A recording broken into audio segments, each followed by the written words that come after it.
আমার বন্ধুগণ, এই জামানার একজন বড় ইমাম, ইমামে আহমদ ইবনে হাম্বল রাহমাতুল্লাহি আলাইহি, যিনি হাম্বলি মযহবের বড় ইমাম। 4 মযহবের এক মযহব হচ্ছে হাম্বলি মযহব, এই মযহবের ইমাম ইমামে আহমদ ইবনে হাম্বল রাহমাতুল্লাহি আলাইহি, যিনি এক রাত্রে কোরআনের একটা আয়াত থেকে 40 থেকে 300টা মাসআলা বের করতে পারতেন। পড়েন সুবহানাল্লাহ।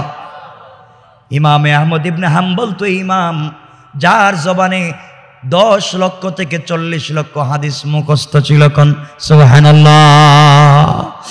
ইমামে আহমদ ইবনে হাম্বল তো ইমামের নাম, যিনি একবার দুইবার নয় প্রায় 100 বারের কাছাকাছি বিশ্ব নবীকে স্বপ্নে দেখেছেন। কোন সুবহানাল্লাহ। ইমামে আহমদ ইবনে হাম্বল ও ইমামের নাম, যিনি খালকে কোরআনের মাসআলায় বাদশাহ কর্তৃক নির্যাতনের শিকার হয়েছেন, এরপরেও তিনি যা বলেছেন তার থেকে বিচ্যুত হন নাই। যুবক ভাইরা শোনো, যে কথা তোমাদেরকে বোঝাতে চাই, ইমামে আহমদ ইবনে হাম্বল রাহমাতুল্লাহি আলাইহি ঘর থেকে বের হয়েছেন, দ্বীনের দাওয়াত দেওয়ার জন্য ঘর থেকে বের হলেন। দীর্ঘ পথ পর্যন্ত দ্বীনের দাওয়াত দিতে লাগলেন। মনোযোগ দিয়ে শুনেন যা বলতে চাই। দাওয়াত দিতে দিতে এক পর্যায়ে তিনি নিজের এলাকা থেকে অনেক দূরে চলে গেলেন। একদিনের কথা, এত দূর পর্যন্ত পৌঁছে গেলেন, সন্ধ্যার পরে যদি ওই জায়গা থেকে তিনি ব্যাক করে আবার বাড়িতে আসেন, তাহলে রাত্র পার হয়ে সকাল হয়ে যাবে। কনকনে ঠান্ডার রজনীতে ইমামে আহমদ ইবনে হাম্বল রাহমাতুল্লাহি আলাইহি দীর্ঘক্ষণ হাঁটতে হাঁটতে সফর করতে করতে মাগরিবের সালাতের জন্য একটা মসজিদে পৌঁছে গেলেন। ওখানে গিয়ে তিনি মাগরিবের সালাত আদায় করলেন। আর মনে মনে চিন্তা করলেন, ওই জায়গা থেকে আজকে যাব না। মাগরিবের সালাত যে মসজিদে পড়েছি, ওখানে ইশার সালাত পড়ব। ইশার সালাতের পরে মসজিদের কোনো কর্নারে বিছানা করে ঘুমিয়ে যাব, ইবাদত করে রাত্র কাটিয়ে দেব। সকালবেলা ফজরের সালাত পড়ে মসজিদ থেকে বের হয়ে যাব। আমার বিশ্বাস সারাদিন সফর করলে বিকেল বেলা বাড়িতে পৌঁছে যাব। আমার বন্ধুগণ, গভীর মনোযোগ। ইমামে আহমদ ইবনে হাম্বল রাহমাতুল্লাহি আলাইহি এই কথাগুলো বলবার পরে মাগরিবের সালাত তিনি যেই মসজিদে আদায় করেছেন, ওই মসজিদে মাগরিবের সালাত আদায় করবার পরে তিনি বসে আছেন, জিকির আজকার করতেছেন। কনকনে শীতের রাত্র। কেউ ইমামে আহমদ ইবনে হাম্বলকে চিনে না, কেউ ইমামে আহমদ ইবনে হাম্বলকে চিনে না। এত বড় বুজুর্গ আলেম, মুস্তাজাবুদ দাওয়াত, 4 মযহবের এক মযহবের ইমাম, এলাকায় গেছেন, কেউ তাকে চিনে না। কাছে দিয়ে চলে যায়, কেউ তাকে চিনে না, নিজের পরিচয় পর্যন্ত দেন না। এভাবে চলতে করতে আসর থেকে মাগরিব থেকে ঈশা হয়ে গেল। ঈশার সালাত মসজিদে আদায় করলেন। আদায় করে মসজিদের এক কর্নারে ইবাদতে মশগুল হয়ে গেলেন, জিকির তাসবিহ কোরআন তিলাওয়াতে মশগুল হয়ে গেলেন। তার ইচ্ছা হলো এভাবে রাত্র কাটায়া দেব, সকালবেলা এলাকা থেকে আমার এলাকায় চলে যাব। আফসোসের কথা, কেউ তাকে চেনে না। ঈশার সালাতের পরে সকল মুসল্লি যখন মসজিদ থেকে চলে গিয়েছে, এমন সময় মসজিদ কমিটি অথবা মসজিদের কোনো স্টাফ এসে বলছেন, মুরব্বীকে আপনাকে চিনতে পারলাম না, আপনি ঈশার সালাতের পরে মসজিদ থেকে যাচ্ছেন না কেন? আপনি বের হয়ে যান। তিনি বললেন, আমি আজকে মুসাফির, আমার বাড়ি এলাকায় না, কারো বাড়িতে মুসাফির হতে চাচ্ছি না। আমি মসজিদে রাত্র কাটাইয়া দেই, ইবাদত করে রাত্র মসজিদে কাটাইয়া দেই, সকালবেলা ওখান থেকে বের হয়ে যাব। মুয়াজ্জিন, খাদেম অথবা মসজিদ স্টাফের কেউ তাকে চিনতে পারে না। বলছে, মুরব্বী না না, আপনি ওখানে থাকতে পারবেন না, বের হয়ে যান। আমাদের মসজিদে গভীর রাত্রে অপরিচিত কাউকে থাকতে দেওয়া যায় না। তিনি অনুনয় বিনয় করে বললেন, আমাকে রাত্রে থাকতে দাও, আমার বাড়ি কিন্তু এলাকায় না, আমি মুসাফির। আমার বন্ধুগণ, একজন খাদেম ইমামে আহমদ ইবনে হাম্বলকে চিনে না। আর আমরা যদি হইতাম, কাঠ বের করে দিতাম। দেখেন আমি কে, কথা বলেন না কেন? আর যদি কেউ ওয়ার্ডের কোন একটা নেতা হয়, ওয়ার্ড নেতা, গ্রামের নেতা, আমার চিনেন, আমি কে আমার চিনেন না, মসজিদে বাইর করে দিতে চান, আমি জয়ন্তা রাজ্যের আউলা চাউলা দের বেটারি। উল্টা পাল্টা করলে মুসলমানিদের সব নিয়ে নিম, যা আছে বাইর করো, ঠিক কিনা বলেন না? বললাম আমাকে চিনেন আমি কে? সে এলাকায় রাস্তায় রাত্রবেলা পরিচয় দেয়, গাড়ি থামায়, কয় গাড়ি থামা, যা আছে সব দেয়। আপনারা চিনলাম না আপনাকে, আমারা চিনবেন কেমনে? আমি অমুক মন্ত্রীর দুলাবাইয়ের শালার বোনের গড়ের বাতিজার গড়ের শালা। বেচারা ভুলে গেছে কি বলছে, হে পরিচয় দিচ্ছে। আর ইমাম আহমদ ইবনে হাম্বল রহমতুল্লাহ আলাই মসজিদে ঢুকছেন, কেউ তারে চিনে না, নিজের পরিচয়টুকুন দিচ্ছেন না। এখানে একটা কথা, কোরআনের না হাদিসের না, ডোন্ট মাইন্ড, তো বলবেন যে হুজুর কোরআন হাদিসের বাইরে বলছে। আমি এখন যে কথা বলছি এটা তারিখে ইবনে জারির তাবারি, এখন যে কথাটা বলছি আল্লামা জুলফিকার নকশবন্দি খুতুবাতে জুলফিকার লেখছেন, আমি বানাইয়া বলতেছি না। এখন আপনারা যদি বলেন কোরআন হাদিসের বাইরে, আমি তারিখ থেকে বলছি। তারিখ আহসানাল কাসাস, এটাও দরকার। ইতিহাস আপনাকে আমাকে জানার দরকার আছে না নাই? এজন্য বলছি। এখন আমি বললাম এখানে পুলিশ ধরছে একজন রে, ধরার পরে বলছে এই তুই কে? ফেন্সিডিল ইয়াবা সহ, এরপরে ইন্ডিয়ার কমলা সহ ধরছে। এটা আসেনি এদিকে, আল্লাহ জানে, বইলে একটা দিলাম। ইন্ডিয়ার কমলা অথবা গরু শুদ্ধা ধরছে। এই তোর বাড়ি কই? আমি প্রধানমন্ত্রীর ভাইগনা। বলছে এক একটা পরিচয় দিছে। এখন এই লোকটা যদি প্রধানমন্ত্রীর টেলিফোন দিয়ে জিগায় আপনার ভাইগনারে ধরছি, প্রধানমন্ত্রী যদি কেউ চিনি না, তাহলে মায়ের কমবো না বাড়বো? সবাই বললেন না? পিটানি আর একটু বাড়বো। এই জায়গায় ইমাম আহমদ ইবনে হাম্বলের কথার থেকে আমি কথা নিয়ে আসতেছি রাবিয়া বসরিয়ার কথা, ইতিহাস থেকে বলছে। রাবিয়া বসরিয়া কবরে যাওয়ার পরে যখন তিনি ইন্তেকাল করলেন, কবরে তাকে রাখা হলো। তার খাদেমা নাকি স্বপ্নে দেখছে যে রাবিয়া বসরিয়া জান্নাতে ঘুরতেছে। সুবহানাল্লাহ। আপনাদের কষ্ট হয় সুবহানাল্লাহ কইতে?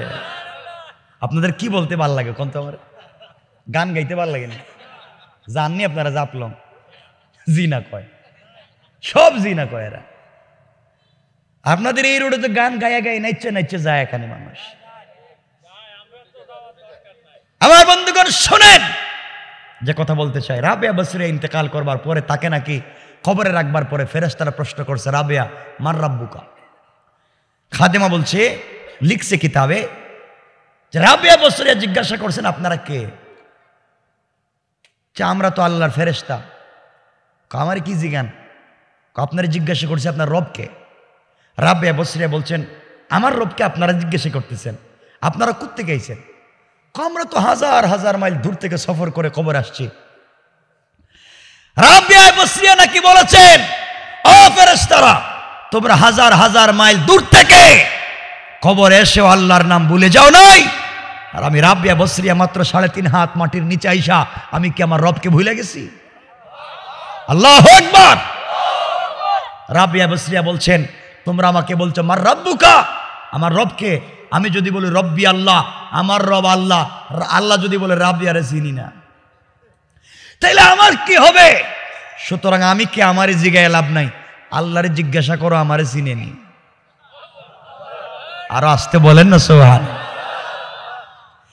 আমি যদি বলি আমার রব আল্লাহ, আল্লাহ যদি কয় রাবিয়ারে চিনি না, তাইলে তো মায়ের আর একটু বাড়বে। সুতরাং আমারে জিজ্ঞাসা করে লাভ নাই, আল্লাহরে জিজ্ঞাসা করো, আমারে চিনেন।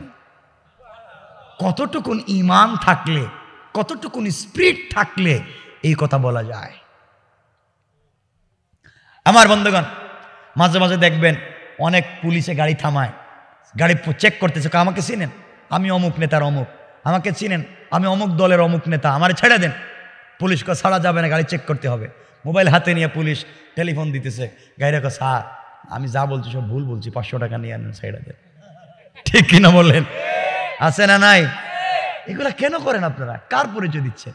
কিন্তু প্রশাসনের বাইরেও ভালো ভদ্র অনেক ভালো লোক আছে না? আছে? ভালো লোক নাই? নামাজি তাহাজ্জুদওয়ালা বুজুর্গ আছে, ভালো মানুষ আছে। আর এমনও আছে সিএনজি ড্রাইভারের কাছ থেকে ঘুষ খাইতে খাইতে সিগারেটের অর্ধেকও খায়। আছে না? আল্লাহ আমাদেরকে হেফাজত করুন। আপনাদের কষ্ট হইল নাকি? তা হাতটা দেখেন তো দেখি, এখন কার কার কষ্ট হইতেছে? এখনো কষ্ট হইতেছে?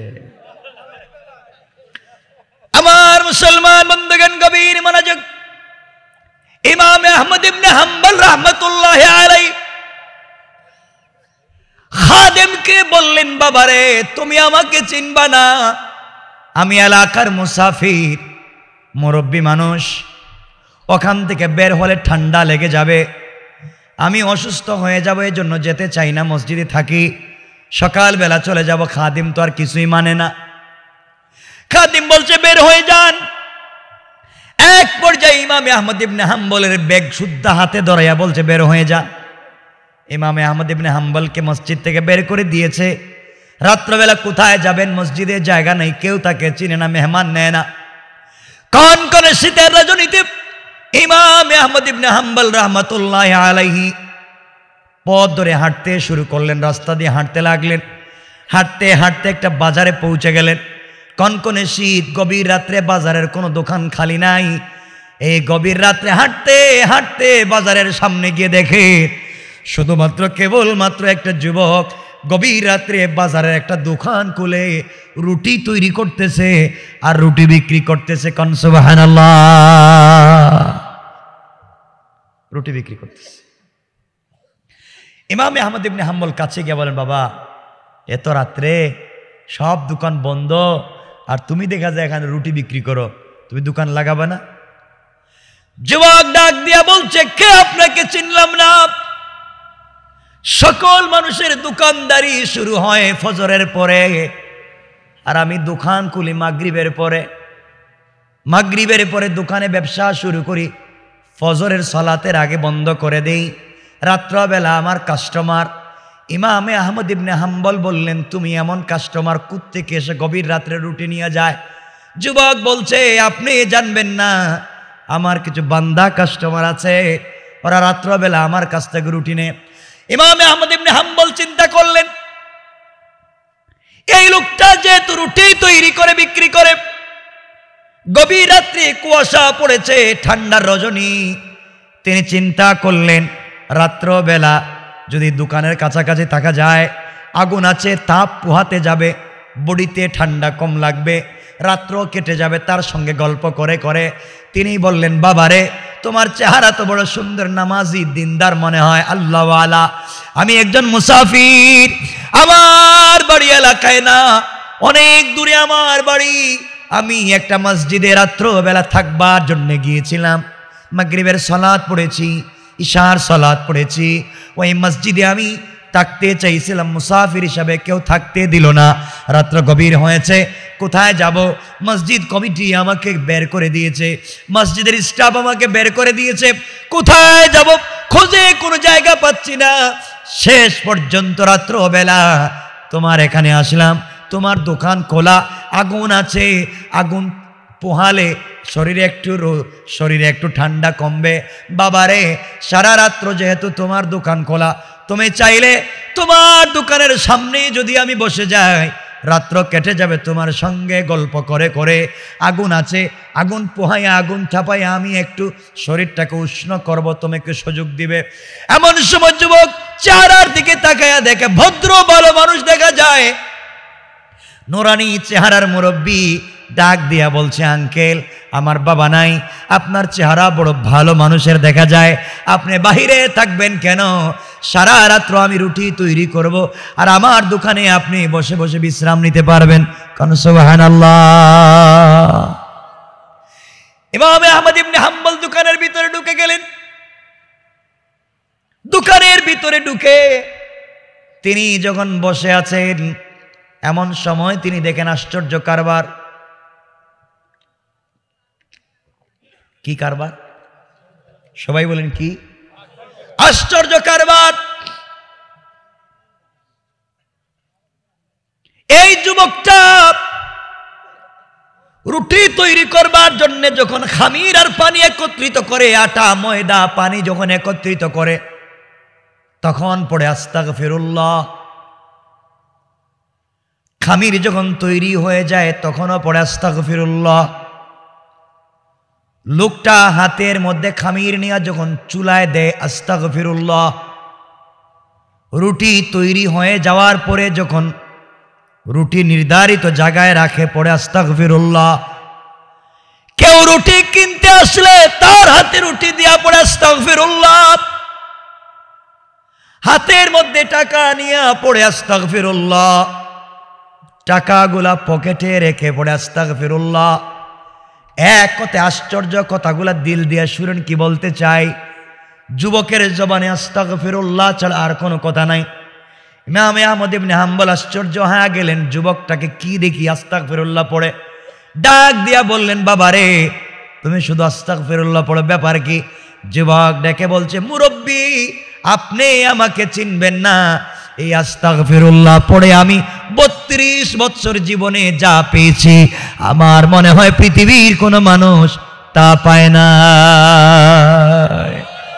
আল্লাহু আকবার। কষ্ট হচ্ছে না তো ভাই?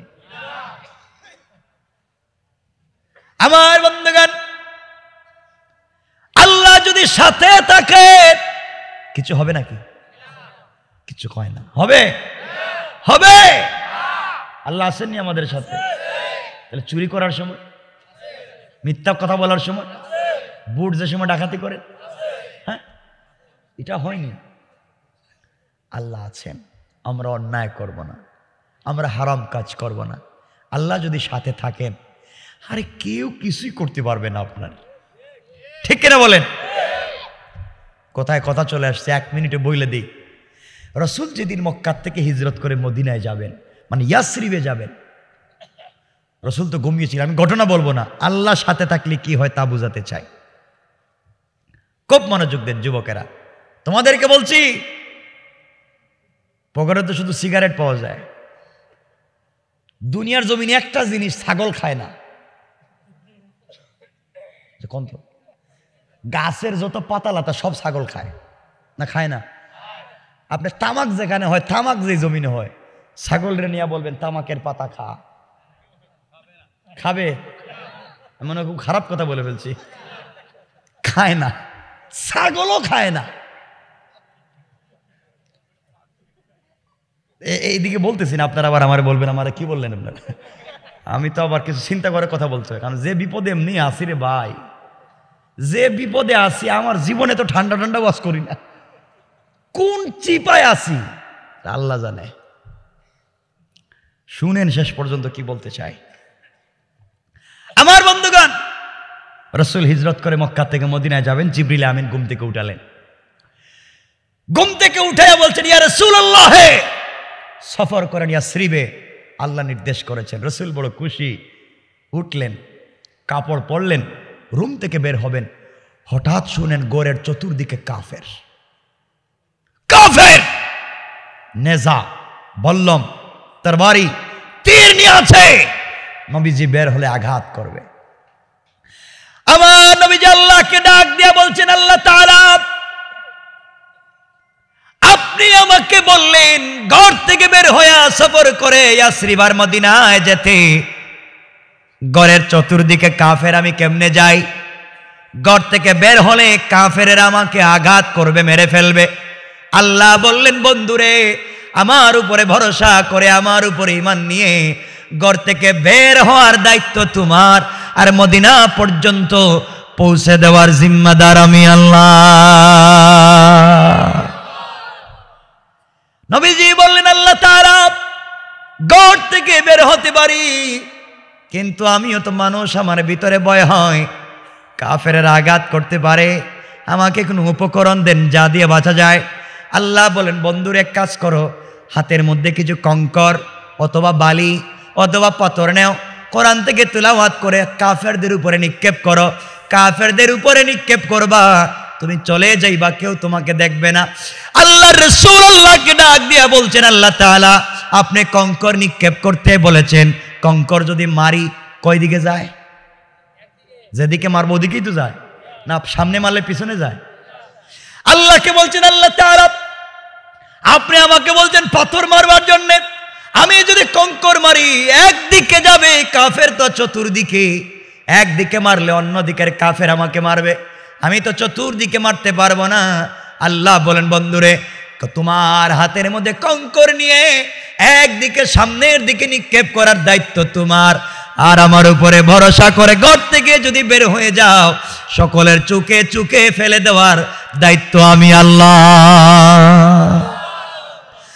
আমার নবীজি আল্লাহর উপরে ভরসা করে, আল্লাহর উপরে ঈমান নিয়ে তিনি হাতের মধ্যে কঙ্কর নিয়ে কাফেরদের দিকে শুধু সামনের দিকে নিক্ষেপ করলেন। সামনের দিকে নিক্ষেপ করতে দেরি হলো, চতুর্দিকের কাফেরদের চোখে চোখে পৌঁছে গেল। তারা চোখ রগড়াতে লাগলো, চোখ মুছতে লাগলো। আল্লাহ রসুল মদিনায় পৌঁছে গেলেন, কাফেররা দেখলো না, খুঁজে পেল না। দীর্ঘদিন পরে আল্লাহ তাআলা তার বন্ধুকে জিজ্ঞাসা করলেন, বন্ধুরে তুমি না বলছিলা নিক্ষেপ করলে একদিকে যায়, চতুর্দিকের কাফেরদের চোখে চোখে কেমনে গেল তুমি বলো। আল্লাহর পয়গম্বর বলছেন, আল্লাহ তাআলা আমি জানি না, আপনি বলেন কেমনে গেল। আমার আল্লাহ জবাব দিচ্ছেন, বন্ধুরা শুনো, ওয়ামা রামাইতা ইদ রামাইতা ওয়ালাকিন্নাল্লাহ রামা।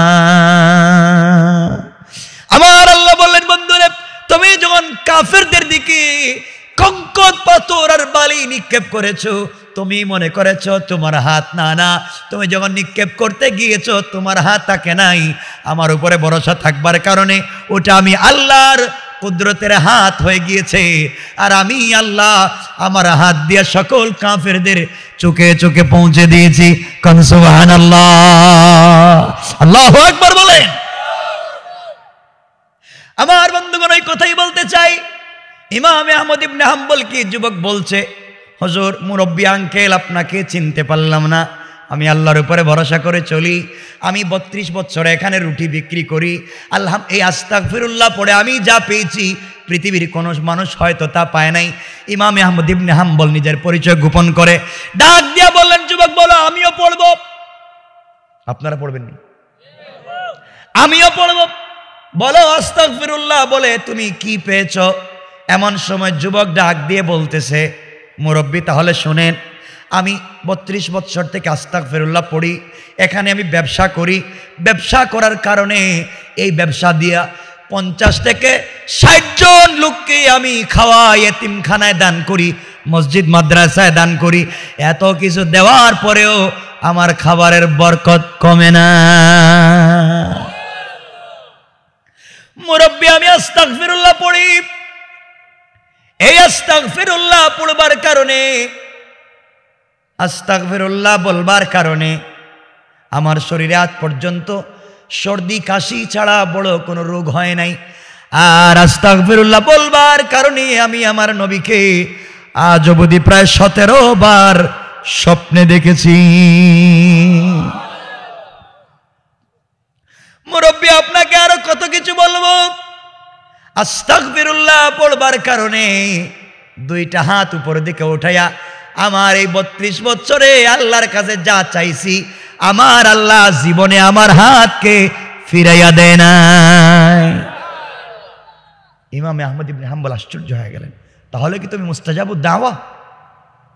আমি মুস্তাজাবুদ দাওয়া কিনা বলতে পারি না, কিন্তু একথা বলতে পারি আমার 32 বছরে আমার কোনোদিন একটা দোয়াকে আল্লাহ ফিরিয়ে দেয় নাই, আমার জন্য, পাবলিকের জন্য। যে যা কিছু আমার কাছে এসে বলছে আমি আল্লাহর দিকে হাত উঠাইছি, সাথে সাথে কবুল। সুবহানাল্লাহ বলেন। মুরব্বী আপনি জানেন না, এই যে রাত্রে আমি রুটি বিক্রি করি, মাঝে মাঝে এসে কাস্টমার নেই, এমনও কাস্টমার আসে তাদের সঙ্গে যখন মুসাফা করি আর রুটি দেই 1 সপ্তাহ পর্যন্ত এই হাতের গ্রান যায় না। এত আসতে বললেন আল্লাহু আকবার বলেন। আপনারা মাঝে মাঝে শুনেন না, আমিও শুনেছি ঢাকা থেকে, এই যে ভায়মপুরি হুজুরের কবরে মাঝে মাঝে নাকি এভাবে সুগ্রাণ বের হয়। হ্যাঁ বলেছি? যুবক বলছে আমিও রাত্রবেলা অনেক মানুষের কাছে রুটি বিক্রি করি, মুসাফা করে যায়, এই হাতের গ্রাণ 1 সপ্তাহ যায় না। মুরব্বী আমার জীবনে যা চাইছি আল্লাহর কাছে একটা দোয়া ফিরে দেয় নাই। শুধু আস্তাগফিরুল্লাহর বরকতে। এজন্যে আমি হাঁটতে, বসতে, ঘুমাতে যখনই সময় পাই তখনই আস্তাগফিরুল্লাহ পড়ি, আস্তাগফিরুল্লাহ পড়ি। রাসূল আবু বকরকে বলছেন, আবু বকর, শর্টকাট জান্নাতে যদি যেতে চাও আস্তাগফিরুল্লাহ পড়া বাদ দিও না। রাসূল পাক বলছে, যারা প্রতিদিন 70 থেকে 300 বার আস্তাগফিরুল্লাহ পড়ে তাদেরকে শাফাআত আর সুপারিশ করা আমি রাসূলের উপরে ওয়াজিব হয়ে যায়। আমি পুরো আস্তাগফিরুল্লাহ বলছি না, শুধু আস্তাগফিরুল্লাহ শব্দ। আমার বন্ধুগণ, এবার ইমাম আহমদ ইবনে হাম্বল বললেন, যুবকরে এবার তাহলে তুমি বলো বাবা, তুমি বলো তোমার জীবনে কি এমন দোয়া আছে যেই দোয়া আল্লাহ কবুল করে নাই? কবুল হয়েছে। এবার যুবক চোখের পানি ছেড়ে দিয়েছে, কান্না করতেছে আর কাঁদতেছে। মুরব্বীকে ডাক দিয়া বলছে, আঙ্কেল আপনি আমাকে অনেক কথা বললেন, অনেক কথা আমাকে বলেছেন, আপনার সব কথার জবাব দিয়েছি, এখন সহ্য হয় না। কেন সহ্য হয় না? আমার রাসূল বলেছেন, যারা আল্লাহুম্মা ইন্নী যালামতু নাফসি যুলমান কাসীরা এই দোয়াটা প্রতিদিন 3 বার পড়তে পারবে তাদেরকে নিজের হাতে হাউজে কাউসার পান করানো ওয়াজিব হয়ে যায়। বাইরে মানুষের পিছনে লেগে লাভ নাই। আজ আমরাই তো মারামারিতে ব্যস্ত। এই হুজুরে দেখতে পারে না, এই পীররা কাফের বলে, এই খতিবরে দেখতে পারে না, এই মাদ্রাসার ইমাম মুহতামিম এই মাদ্রাসার মুহতামিমকে দেখতে পারে না, এই মাদ্রাসার ছাত্র এই মাদ্রাসার ছাত্ররা দেখতে পারে না। কে লম্বা টুপি, কে গুল টুপি, কে কাটা পাঞ্জাবি, কে পাঞ্জাবি নেই, কে শার্ট, এগুলো নিয়ে মারামারি আছে না নাই? কথা বলেন আছে না নাই? সব মারামারি বাদ দেও। যারা ঘৃণা ছড়ায়, যারা বিদ্বেষ ছড়ায়, যারা হিংসা ছড়ায়, তাদের বিপরীতে আমরা ছড়িয়ে দিতে চাই শান্তি আর ভালোবাসা। ঠিক কিনা বলেন? আজ যুবকরা একসময় সিনেমা হলে যাইতো, গানে যাইতো, সব বাদ দিয়ে আজকে তাফসিরে আসতে, আর আমাদের গুতাগুতির কারণে এরা আবার তাফসির বাদ দিয়ে চলে যেতেছে।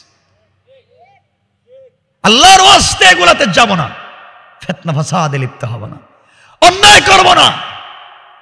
একজন লোক নামাজে আসছে, আমরা বলে দেখো দেখো দেখো, জীবনে তারা মসজিদের আশেপাশেও দেখে নাই, নতুন নামাজি হইছে। ও তো আসছে রে ভাই, ওরা আসতে দেও না আগের মসজিদে, আস্তে আস্তে তো ভালো মানুষ হয়ে যাবে। আপনি এগুলা বললে তো আরো খারাপ হয়ে যাবে। ঠিক কিনা বলেন? আমরা শুধু খারাপকে খারাপ বানাতে পারি, ভালো বানাতে পারি না। আমার কথা যদি অতুক্তি না হয়, খবর নেন আপনাদের জৈন্তা গোয়াইনঘাটে এই মুহূর্তে একটা মসজিদের গেট খোলা পাবেন না, সব তালা দেওয়া। কেন তালা দিছে? একটু কিছু কইবেন তো আমারে? কিসের ভয়ে? চুরের ভয়ে। তো চুরের ভয়ে মসজিদের গেট তালা দিয়েছেন কেন? আপনার কাজ তো মসজিদের গেট তালা দেওয়ার জন্য আল্লাহ পাঠায় নাই। আপনার সমাজের চুর তো রাসূলের সমাজের চুরের চাইতে ভালো। এই সমাজ বাবা তার মেয়েকে চিনত না, মা তার ছেলেকে চিনত না, ভাই তার বোনকে চিনত না, যে যার সাথে মেলামেশা করত। এই খারাপ সমাজের রাসূল দ্বীনের দাওয়াত দিয়ে ভালো মানুষ বানালেন, আর আপনি চুরের ভয়ে মসজিদের গেট তালা দিয়েছেন কেন? মসজিদের গেট তালা দিলে খারাপ মানুষ ভালো হবে না, এগুলা খুলে দাও। আর চুরকে ভালো মানুষ বানাবার ওয়াজ করো, ডাকাতকে ভালো মানুষ বানাবার চেষ্টা করো। চুর আর চুরি করবে না, দাঁড়াইয়া দাঁড়াইয়া সারা রাত্র মসজিদ পাহারাদারি করবে। খারাপ মানুষকে ভালো মানুষ বানাবার কোনো চিন্তা আমাদের ভিতরে নেই। খারাপকে আরো খারাপ হচ্ছে। এজন্য আল্লাহর ওয়াস্তে কাউকে কষ্ট দিব না, কাউকে গালি দিব না, কারো দিলে কষ্ট দিব না। আমরা সবাইকে নিয়ে চলতে চাই, একসাথে চলতে চাই, একসাথে জান্নাতে যেতে চাই। আমরা ফিতনা করব? বলেন ফিতনা করব? আমার মুসলমান বন্ধুগণ, আমার মুসলমান বন্ধুগণ, গভীর মনোযোগ। এবার যুবক ডাক দিয়া বলছে, বাবা আপনাকে চিনতে পারলাম না। আপনি শুনেন, 32 বছরের জীবনে আল্লাহর কাছে যত দোয়া চাইছি সব কবুল করছে। ও বাবা, কিন্তু আমার একটা দোয়া আল্লাহ কবুল করে নাই। ইমামে আহমদ ইবনে হাম্বল আশ্চর্য হয়ে জিজ্ঞাসা করলেন, বলো কোন দোয়া কবুল হয় নাই? এবার যুবক কান্না করে বলছে, মুরব্বি শুনেন, আজ আমি এই মুহূর্তে 2 রাকাত সালাত পড়েছি, আল্লাহর কাছে তো দোয়া করেছি, একটা দোয়া কবুল করে নাই। সেটা হলো আল্লাহকে বলেছি, আল্লাহ তাআলা জীবনে যা চাইলাম সব তুমি দিয়েছো, যত মানুষের জন্য হাত উঠাইলাম সব তুমি দিয়েছো। ওগো আল্লাহ তাআলা, কিন্তু তোমার কাছে আমি আজ পর্যন্ত 32 বছর থেকে চাইলাম এই জামানার সব থেকে বড় ইমামে আহমদ ইবনে হাম্বলকে আমি দেখতে চাই, একটা বার তাকে দেখতে চাই, তার বাড়িতে আমি যেতে চাই। আল্লাহর কাছে তো দোয়া করেছি, ইমামে আহমদ ইবনে হাম্বলকে আমি চিনি না, তার বাড়িতে যেতে চাই, তার সঙ্গে মোলাকাত করতে চাই, তার সঙ্গে মুসাফা করতে চাই, তার সঙ্গে দেখা করতে চাই, তার সঙ্গে কথা বলতে চাই, তার সঙ্গে আমি জান্নাতে যেতে চাই, তাকে আমি বড় ভালোবাসি। আজ পর্যন্ত আল্লাহ দোয়া কবুল করলেন না। ও মুরব্বি বাবা, আপনি আসার 1 মিনিট আগেও আমি 2 রাকাত নামাজ পড়ে আল্লাহর কাছে বলেছি, আল্লাহ তাআলা জীবনে এত দোয়া কবুল করলেন, কিন্তু কেন আমার এই দোয়াটা আপনি কবুল করেন না? ইমামে আহমদ ইবনে হাম্বলের পরিচয়টা কেন আমার কাছে দেন না? এমন সময় যুবক কাঁদতেছে, ইমামে আহমদ ইবনে হাম্বল আশ্চর্য হয়ে গেলেন। আরে যুবক, কত বড় মুস্তাজাবুদ দাওয়া হয়েছে, আস্তাগফিরুল্লাহ পড়ে আল্লাহর কাছে দোয়া করেছে আহমদ ইবনে হাম্বলকে দেখবে। আর যুবককে আল্লাহ কষ্ট না দিয়া আমি আহমদ ইবনে হাম্বলকে ঘর থেকে বাইর করাইয়া, সারাদিন সফর করাইয়া, মসজিদের ভিতরে ঢুকাইয়া, খাদিম দিয়া মসজিদ থেকে বের করাইয়া, বাজারে এনে যুবকের সামনে দাঁড় করাইয়া আমাকে দিয়েছেন। মনে হয় আমিও তো রুটিওয়ালার চাইতে আরো ছোট হয়ে গেলাম। আল্লাহ, রুটিওয়ালা তোমাকে যতটুকুন চিনে, হয়তো আমি আহমদ ইবনে হাম্বল তোমাকে ততটুকুন চিনতে পারলাম না। ইমামে আহমদ ইবনে হাম্বল চোখের পরিচয়ে ডাক দিয়া বলছেন, যুবকরা তুমি শোনো, তুমি শোনো, আহমদ ইবনে হাম্বলকে তুমি চিনো না। আল্লাহ রাব্বুল ইজ্জত ওয়াল জালাল তোমাকে আহমদ ইবনে হাম্বলের বাড়িতে পাঠান নাই, বরং আহমদ ইবনে হাম্বলকে বাড়ির থেকে বের করে সারাদিন ঘুরাইয়া ঘুরাইয়া মসজিদের ভিতরে নিয়া, মসজিদ থেকে বের করে তোমার সামনে দাঁড় করাইয়া বলতেছেন, আহমদ ইবনে হাম্বলকে দেখো, আর তুমি আহমদ ইবনে হাম্বল আমার জন্য দোয়া করো। যুবক বলতেছে, হুজুর তাইলে কি আপনি আহমদ ইবনে হাম্বল? তিনি বলেন, আমি ইমামে আহমদ ইবনে হাম্বল। তোমার দোয়াকে আল্লাহ কবুল করছেন, এইভাবে তোমাকে নেন নাই, বরং আমাকে তোমার দরবারে নিয়ে আসছেন। বাবা, তুমিও আমার জন্য একটু দোয়া করো।